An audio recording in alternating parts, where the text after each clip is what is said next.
Good afternoon students. जैसे कि आप सभी जानते हो कि हम समास पढ़ रहे हैं।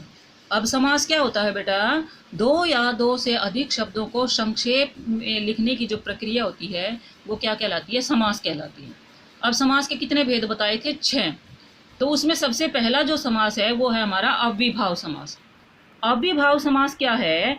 जिस समास का पहला पद अव्यय होता है तथा प्रधान हो और उसके योग से समस्त पद भी अव्यय बन जाए वह अव्ययीभाव समास कहलाता है। अब पहला पद अव्यय है, जिस समास का पहला पद अव्यय है। हमने समास के अंदर क्या पढ़ा था? जब कि समास जो है वो एक समस्त पद बन जाता है जिसमें दो पद होते हैं, पूर्व पद और उत्तर पद, जिसको हम पहला पद भी बोल सकते हैं और पूर्व पद भी बोल सकते हैं। तो जिसमें पहला पद अव्यय है और वो मुखिया है यानी वो हेड है, तो उसके योग से जो कंप्लीट जो शब्द बनेगा वो समस्त पद बनेगा और वो समस्त पद भी एक अव्यय बन जाता है, जिसको हम अव्ययीभाव समास कहते हैं। अब तुम कहोगे कि अव्यय क्या होता है? अव्यय बेटा वे शब्द होते हैं जिनको हम लिंग वचन के अनुसार चेंज नहीं कर सकते, यानी जिनका ना तो लिंग ही उनको हम बना सकते हैं और ना ही वचन के अनुसार उनको हम चेंज कर सकते हैं। जैसे लड़का है, लड़का शब्द है, उसको हम जब उसका लिंग चेंज करेंगे तो हम क्या बनाएंगे? लड़की। और जब वचन चेंज करेंगे तो उसका हम क्या बनाएंगे? लड़के। लेकिन कुछ शब्द ऐसे होते हैं जिनका हम लिंग और वचन चेंज नहीं कर सकते, तो वे शब्द क्या कहलाते हैं? अव्यय कहलाते हैं। जैसे इस शब्द के अंदर देखो, हमारे पास ये शब्द है आजीवन। ये आजीवन एक समस्त पद है। इसमें पूरा पद पर जो है वो अव्यय लगा हुआ है और जो उत्तर पद है उसमें जीवन लगा हुआ है। तो आ जो है इसमें पूर्व पद है और जीवन जो है वो है इसमें उत्तर पद है।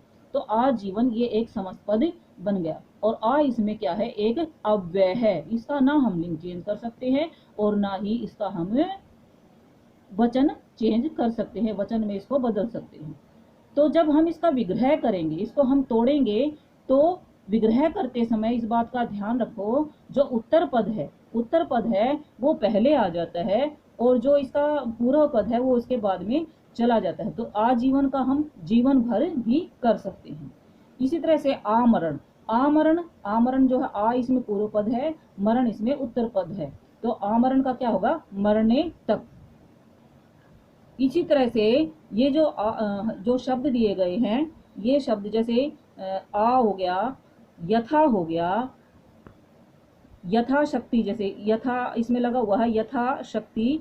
इस यथाशक्ति में जैसे शक्ति जो है वो पहले आ जाएगा, शक्ति के अनुसार, और यथा उसके अनुसार, शक्ति के अनुसार। यथा का मतलब है के अनुसार और शक्ति जो है उसके अनुसार। तो जो इसमें अव्यय है वो तो इसमें लास्ट में चला जाएगा, यानी जो पूर्व पद है वो इसमें लास्ट में चला जाएगा और जो उत्तर पद है वो इसमें फर्स्ट नंबर पर आ जाएगा। तो यथाशक्ति वो है शक्ति के अनुसार।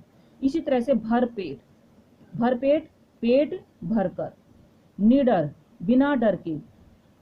तो यहाँ जो इसमें दिए हुए हैं आ, यथा, भर, नी, इस प्रति, बे, ये जो शब्द इसमें दिए हुए हैं आ, प्रति, बे, यथा, नी, भर, इस तरह के जो शब्द होते हैं ये शब्द बेटा क्या कहलाते हैं? अव्यय कहलाते हैं, जो शब्द के स्टार्टिंग में लगे हुए होते हैं, जो शब्द के पूर्व पद में लगे हुए होते हैं।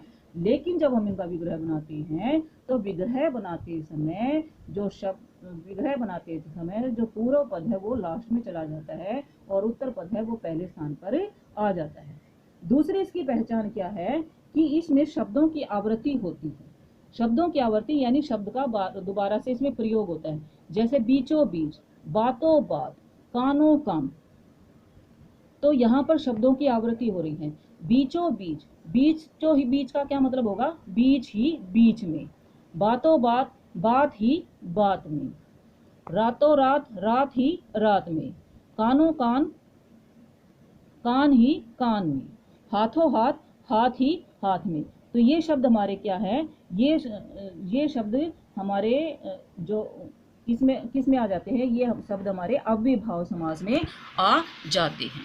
ठीक है। और इसका जो समस्त पद जब बनता है तो समस्त पद में जो फर्स्ट नंबर पर है वो क्या, वहाँ क्या लगा हुआ होता है, अव्यय लगा हुआ होता है। और जब विग्रह जब हम करते हैं तो अव्यय का जो अर्थ है वो लास्ट में चला जाता है। इससे आगे बेटा हम कल की वीडियो में पढ़ेंगे।